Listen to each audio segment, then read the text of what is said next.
ጤና ይስጥልኝ። እንደምን ከረማችሁ? ይህ 5ኛ ቪዲዮአችን ሲሆን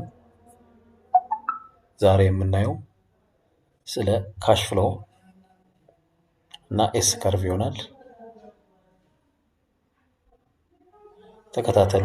ይህንን ቻናል ላይክ እና ሰብስክራይብ ማድረጋችሁን አትርሱ። ባለፈው በአራተኛ ቪዲዮአችን ስለ ሪሶርስ ሎዲንግ አንዳንድ ነገሮችን ያየን ሲሆን እንዴት ነው ሪሶርስ ሎድ የምናደርገው፣ ሌበር ሪሶርስ፣ ማቴሪያል ሪሶርስ፣ ማሽን እንዴት ነው ወደ ፕሪማቬራ እንዴት ነው ኢንኮድ ማድረግ የምንችለው የሚለውን አይተናል።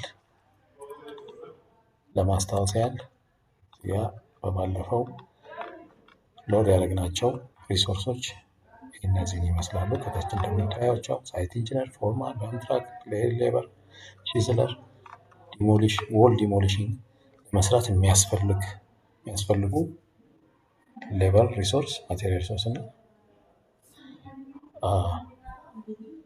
ኢኩፕመንት ዩቲሊቲም ወይም ማሽነሪም ካለ እንደዛው በዛ መልኩ ዲቴል ሎድ የምናደርግ ይሆናል። እዚጋም እንደዛው። ሌላው ማወቅ ያለብን ነገር ሎድ ካደረግን በኋላ ፊድ ካደረግን በኋላ ምን ያህል ሰው ነው የሚያስፈልገን፣ ምን ያህል ሰራተኛ ነው። እዚህ ጋር በጀትድ ዩኒት የሚል አይተም አለ። እሱ ማለት ለምሳሌ እዚህ ጋር ቺዝለር በጀትድ ዩኒቱ 252 ነው ካለን 252 ሲካፈል የሚፈጀው ቀን 6 ቀን ነው የሚለው 252 ሲካፈል ለ6 ቀን በቀን 14 ሰዓት። ይህንን ለ14 እንደገና ስናካፍለው 3 ይመጣል። 252 ሲካፈል ለ6 ሲካፈል እንደገና ለ14 ስናደርገው 3 ቺዝለር ያስፈልገናል ወይም ፕላን አድርገናል። 3 ቺዝለር ዲፕሎይ ለማድረግ ማለት ነው። በጀትድ ዩኒት የሚገልጸው እሱ ነው።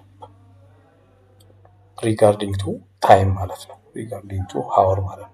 ሌበር ሃወር ማለት ነው። ስለዚህ በዚህ መልኩ ሁሉንም ሪሶርሳችንን በዚህ መልኩ እናስተካክላለን።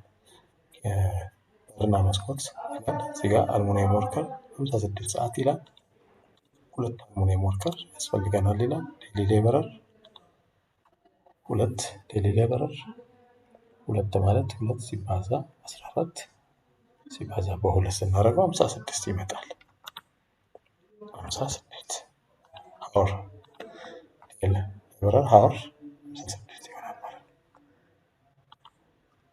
እዚህ ጋር ሰስፔንድድ ሲሊንግ ዲሞሊሽንግ ይላል። አልሙኒየም ወርከር 2 አልሙኒየም ወርከር 4 ቀን ማለት 2 ሲባዛ በ14 112 ሰዓት። ዲኤል 112 ሰዓት 2 ዲኤል 112 ሰዓት። በዚህ መልኩ እያስተካከለን ስንሄድ እዚህ ጋር በጀት ቶታል ኮስታችንን አተኩራችሁ ለማየት ሞክሩ። እዚህ ጋር ያስተካከልነውን ኤዲት እያደረግን በሄድን ቁጥር እዚህ ጋር ያሉ ፊገሮች እየተቀያየሩ ይመጣሉ። ሪሶርስ ሌብል ማድረግ ይገባናል። ፊድ እስካደረግነው ድረስ የነበረውን እስከቀየርን ድረስ ማለት ነው። ስለዚህ እዚህ ጋር በአግባቡ ካደረግን እዚህ ጋር ስክሪድ ጋር እንመጣለን። ስክሪድ የሚያስፈልገውን ማቴሪያል ሌበር እና ሌበር ሪሶርሳችንን ፊድ አድርገናል። እዚህ ጋር ዲኤል 260 ቀን ይላል። ማሰን 112 ቀን ይላል። 3 ማሰን እና 6 ዲኤል ማለት ነው። ስለዚህ ሴመንት ግን በጀትድ ዩኒቱን መስራት ይኖርብናል። እሱ ለመስራት እዚህ ጋር ስክሪድ የሚለው ስንት ካሬ ስክሪድ ነው ስራ የምንሰራው የሚለው 592.8 ካሬ ስክሪድ አለን ይላል። ስለዚህ 592.8 ካሬ ስክሪድ እዚህ ጋር እንደምታዩት ይሄ ስታንዳርድ ነው። 592.8 ስክሪድ ለመስራት 104 ኩንታል ሲሚንቶ እና 17.78 ሜትር ኪዩብ አሸዋ ያስፈልገናል ይላል። ስለዚህ እዚህ ጋር መጥተን 104 ማለት 208 ከረጢት ነው። ይሄ ደግሞ 18 208 ከረጢት፣ ይሄ ደግሞ አሸዋ ደግሞ 18። በዚህ መልኩ ፊድ እያደረግን ኤግዛክት ኳንቲቲውን ማቴሪያል ኳንቲቲ ሎድ ማድረግ እንችላለን ማለት ነው። በዚህ መልኩ ሎድ ማድረግ እንችላለን። ሁሉንም በዚህ መልኩ ሎድ እናደርጋለን። ለምሳሌ ብሎኬት እዚህ ጋር ብናይ ባለ 15 ብሎኬት ይላል። ባለ 15 ብሎኬት ምንድን ነው የሚለው? አንድ ባለ 15 ብሎኬት እዚህ ጋር እንመጣለን። 627.9 ኳንቲቲው 627.9 ካሬ ነው ይሰራል። ስለዚህ እዚህ ጋር ባለ 15 እዚህ ጋር እንመጣና ባለ 15 627.9 33 ኩንታል እና 10.35 ሜትር ኪዩብ ደግሞ አሸዋ ይፈልጋል ይላል። ስለዚህ 33 ማለት 66 ማለት ነው።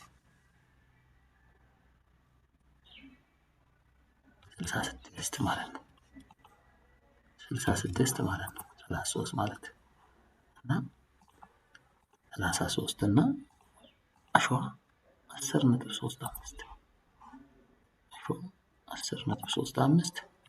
10.35 ሜትር ኪዩብ ይፈልጋል ይላል።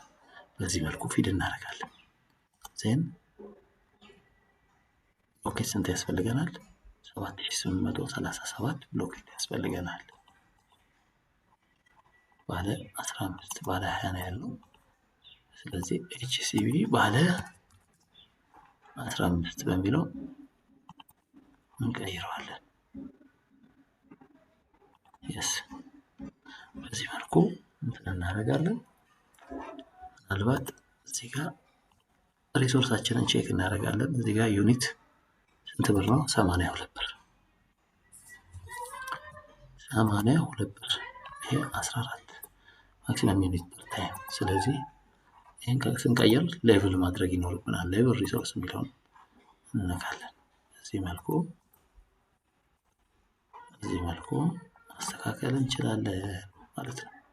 ሁሉንም እንደዚህ አድርገን ፕላስተሪንግ ለምሳሌ እዚህ ጋር ምንድን ነው የሚለን? ፕላስተሪንግ ሎድ አላደረግንም። ማቴሪያል ሲሚንቶ፣ አሸዋ፣ ሳንድ፣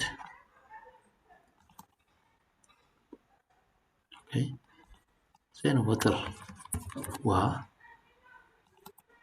በዚህ መልኩ ኢንኮድ ማድረግ እንችላለን ማለት ነው። ስለዚህ ፕላስተሪንግ ሲሚንቶ ምን ያህል ነው፣ አሸዋ ምን ያህል ነው የሚለውን ለመለየት ፕላስተሪንግ የሚለው ውስጥ እንገባለን። ተከታተሉኝ። በዚህ መልኩ አሸዋ 1255.8 ካሬ ነው የሚሰራው። ስለዚህ ፕላስተሪንግ እዚህ ጋር እንመጣና ፕላስተሪንግ እንነካለን። 1255.8 ስንነካ 221 ኩንታል እና 38 ሜትር ኪዩብ። 221 ኩንታል ማለት 442 ይመጣል። ከዛ ይሄ ደግሞ 38 ስንመለሳለን 37.67 በዚህ መልኩ ኢንኮድ ማድረግ ትክክለኛ ፊገር ሎድ ማድረግ ያስፈልጋል። በዚህ መልኩ ማስተካከል ይኖርብናል። ስኬጁል ማለት እንችላለን። በዚህ ፋይል ነክተን ሪፍሬሽ ማድረግ እንችላለን ማለት ነው። ስለዚህ በየጊዜው ሪሶርሳችንን ማቴሪያላችንን ፕራይስ አጀስት ባረን ቁጥር በጀት ቶታል ኮስታችን እየጨመረ እሱ አጀስት እንትን እየተቀያየረ ነው የሚሄደው ማለት ነው። ዋናው የዚህ ቪዲዮ ዋናው ቶፒካችን የሚሆነው ስለ ካሽ ፍሎ ነው። ካሽ ፍሎ ማለት ፕሮጀክት ሳይክል ስፔንድ ስፔንት የምናደርገው ወይንም ደግሞ እርን የምናደርገው መጠን ሲሆን እርን ስናደርግ ከፔመንት የምናገኘው ነው። እንዲሁም ስፔንት የምናደርገው ደግሞ ለማቴሪያል፣ ለሌበር፣ ለማሽነሪ፣ ለተለያዩ ወጪዎች ስፔንት የምናደርገው ነው ማለታችን ነው። ስለዚህ ካሽ ፍሎ ለምን ይረዳናል ለማለት ካሽ ፍሎ ስናዘጋጅበት አንደኛው ምክንያት በየወሩ ምን ያህል ብር ያስፈልገናል፣ በየሳምንቱ ምን ያህል ብር ያስፈልገናል ለፕሮጀክታችን የሚለውን ለማወቅ፣ ትልቁ ወጪያችን የቱ ጋር ነው የሚለውን፣ የትኛው ወር ላይ ነው የሚመጣው የሚለውን፣ ክሪቲካል አክቲቪቲዎችን ለመለየት ትልቅ ወጪ የሚያስወጣን ስራ የቱ ነው ለማለት ለመለየት ይረዳናል። በፕላናችን መሰረት ወጪ እያወጣን ነው አይደለም የሚለውን ለመለየትም ይረዳናል ማለት ነው። ካሽ ኤስ ከርቭ ማለት ደግሞ ኩሙሌቲቭ ፕሮግረስ ግራፍ ማለት ነው። ልክ እንደ ኤስ አይነት ቅርጽ ያለው ማለት ነው። እሱም ኩሙሌቲቭ ድምር ወጪ ድምር የሰራተኛ ሌበር አወር እንዲሁም ድምር ኳንቲቲ በተጨማሪም ፊዚካል ፕሮግረስን ለማሳየት ይረዳናል ማለት ነው። እሱን ለማየት እዚህ ላይ ፕሪማቬራ ላይ በጣም በቀላሉ ካሽ ፍሎ ማዘጋጀት ወይንም ማየት ብንችልበት ሁኔታ እንደዚህ ጋር እንደምናየው አክቲቪቲ ዩሴጅ ፕሮፋይል የሚለውን ስንጫነው በዚህ መልኩ እንደዚህ አይነት ከታች ዳሽቦርድ ያመጣል። ኤስ ከርቭ የምንለው እንግዲህ ይሄ ነው። ኤስ አይነት ቅርጽ ያለው ማለት ነው። ካሽ ፍሎአችን ደግሞ እዚህ ጋር አክቲቪቲ ዩሴጅ ስፕሬድሺት፣ ይሄ ግራፍ ነው። ይሄ ደግሞ ስፕሬድሺት ነው። ይሄ ስፕሬድሺት ላይክ ይሄ ስፕሬድሺት ኩሙሌቲቭ ሲሆን ታይማችንን ለማየት እንዲመቸን ታይም በዚህ መልኩ እናስተካክልና በዚህ መልኩ በየሳምንቱ በየወሩ ያለብንን ወጪ የሚያሳየን ይሆናል ማለት ነው። ለምሳሌ እዚህ ጋር ዲሞሊሽንግ ዎል ይላል። ጁን 8 ላይ በዚህኛው ሳምንት 274,000 ምናምን ብር ይኖረናል። እንደዚህ አይነት ወጪዎችን ያሳየናል። ኩሙሌቲቭ ድምር ያሳየናል ማለት ነው። ስለዚህ ይሄ በየወሩ ያለብንን ኤክስፔንዲቸር ያለብንን ኤክስፔንስ ለማወቅ በጀት ለመስራት ይረዳናል ማለት ነው። ስለዚህ ኤስ ከርቭን በዚህ መልኩ ይሄንን ኤስ ከርቭ ለማየት እንግዲህ ይሄንን ማስተካከል ይኖርብናል። እንደዚህ አድርገን እንደገና እንመልሰዋለን። መልሰውና ኤስ ከርቫችንን በዚህ መልኩ ማወቅ እንችላለን ማለት ነው። በቀጣይ ቪዲዮ እንዴት ይሄንን ካሽ ፍሎ ኤስ ከርቭም ይሁን ስፕሬድሺት ወደ ኤክሴል ኤክስፖርት እንደምናደርግ እዚሁ ፕሪማቬራ ፒክስ ላይ ደግሞ ፕሪንት አውት እንዴት እንደምናደርግ ከስተማይዝ እንዴት እንደምናደርገው እናያለን። ስለ ሪሶርስ ዩዜጅ ፕሮፋይል፣ ስለ ሌይአውት እንዲሁም እንዴት ነው ፕሮጀክቶቻችንን አፕዴት እና ትራክ ማድረግ የምንችለው፣ ዴይ ቱ ዴይ አክቲቪቲ እንዴት ነው ትራክ የምናደርገው የሚለውን በስፋት እናያለን። እስከዛው ሰላም ሁኑ።